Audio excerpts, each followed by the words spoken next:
Bonjour à tous, Juliette Guéraud, architecte des conférences. J'espère que vous allez super bien aujourd'hui. Alors, aujourd'hui, j'ai décidé de faire une vidéo un petit peu différente d'habitude, mais ne vous inquiétez pas. À la fin de la vidéo, vous retrouverez toujours des conseils pour vos prises de parole en public. Aujourd'hui, je voulais vous parler de la dyslexie parce qu'il s'avère que je suis dyslexique et que ça me tenait à cœur de faire une vidéo sur le sujet. Alors, pour ceux qui ne savent pas ce que c'est la dyslexie, c'est pas simplement confondre les be, les peu, c'est beaucoup plus complexe que ça, c'est un autre fonctionnement du cerveau en fait. Donc, pour ceux qui souhaiteraient plus d'informations sur la dyslexie, je vous ai mis le lien en fait d'un site qui est très bien, ça a été fait par une orthophoniste, Béatrice Sauvageau. Et vraiment son site est très très bien, il y a des exercices, des conseils, des témoignages. Donc je vous invite à aller consulter le lien si ça vous intéresse ou si vous aussi vous pensez être dyslexique. Donc, comme je vous le disais, la dyslexie, c'est un autre fonctionnement du cerveau. Et ce qui se passe en France, c'est qu'on ne reconnaît pas les différents fonctionnements de cerveau. On a choisi un fonctionnement de cerveau qu'on a appelé la norme. Et puis, les autres, article 22, démerde-toi comme tu peux. Et en fait, ceux qui ne rentrent pas dans la norme sont considérés handicapés. La dyslexie est considérée par l'État français comme un handicap. Difficile à se faire reconnaître, mais c'est quand même considéré un handicap. En fait, je ne considère pas la dyslexie comme un handicap en soi. Par contre, c'est un handicap vis-à-vis du système actuel. Et le problème, c'est que le système scolaire, les formations, les concours, tout ça, c'est fait en fonction du cerveau qu'on appelle la norme. Mais il y a énormément de cerveaux différents. Alors, je ne connais pas le pourcentage de cerveaux dits dans la norme. Peut-être qu'il y a un plus gros pourcentage, mais il n'empêche que ça ne veut pas dire que parce que les autres ne rentrent pas dans la norme, on est handicapé. J'ai voulu partager mon histoire aujourd'hui parce que, en fait, je n'ai pas toujours su que j'étais dyslexique. J'ai été diagnostiquée à 20 ans. Et ce qui est très tard, et ce qui est même trop tard pour se faire reconnaître en France. Logique. En fait, c'était grâce à une de mes professeurs de civilisation américaine en fac, quand j'avais le projet de partir aux États-Unis. Pour mon dossier, elle m'a dit « Oh, mais t'inquiète pas, toi de toute façon, t'as pas de soucis à te faire, tu es bonne élève. » Oui, effectivement, j'ai toujours été une élève sérieuse, j'ai toujours bossé des heures, sauf que sur le papier, je n'apparais pas comme une bonne élève.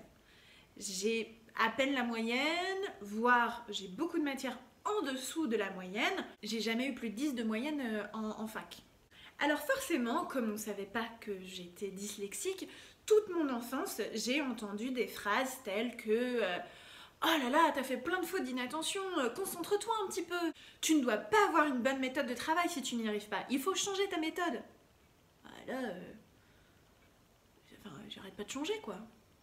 Puis je me concentre. Bah oui, en fait. Je faisais que ça de me concentrer. D'où la tête comme ça après. Les enfants dyslexiques sont souvent crevés parce que on nous force à fonctionner d'une façon qu'on ne peut pas. Donc forcément, on est épuisé. Et le problème, c'est que aussi, je suis arrivée à 20 ans pensant que j'étais complètement débile. Oui, si je travaille pendant des heures mais que je n'ai pas les résultats, élémentaire mon cher Watson, je suis débile. Seulement voilà, j'étais pas débile, j'étais dyslexique. Ce qui n'est pas du tout la même chose. Les dyslexiques sont aussi très intelligents, comme les autres. Je passais des heures à apprendre, je connaissais mes règles de grammaire par cœur et je continuais de faire des fautes. Que l'on qualifiait des fautes d'inattention. Et en fait, c'était purement en rapport avec la dyslexie. Donc j'ai grandi pensant que j'étais complètement débile en fait. Et alors, perdre en estime de soi et en confiance en soi, c'est très très rapide. Par contre, pour la regagner, c'est beaucoup moins rapide.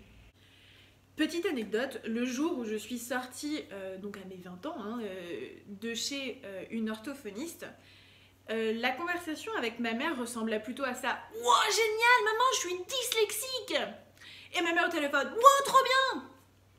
Et là, on s'est dit, on a explosé de rire en fait, parce qu'on s'est dit, mais dans quel monde les gens sont contents d'être dyslexiques? Bah dans le mien.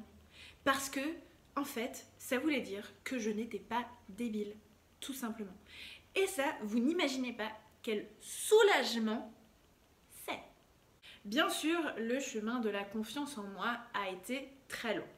Et je suis toujours sur le dossier. Lorsqu'on est dyslexique, c'est vrai que moi c'est une étape par laquelle je suis passée. Je ne sais pas si vous aussi, voilà, ceux qui sont dyslexiques et qui regardent cette vidéo, vous avez ressenti la même chose. Mais en tout cas, ce qui a été très dur pour moi, hormis voilà, les fautes et tout ça, ça a été d'accepter ma dyslexie. Ça a été d'accepter le fait que moi, je mette plus de temps que certaines personnes à faire une tâche, par exemple. Ça voulait dire aussi que parfois, et ça c'était terrible pendant les contrôles, tout le monde comprenait la consigne et moi je la comprenais pas. Il fallait me l'expliquer autrement.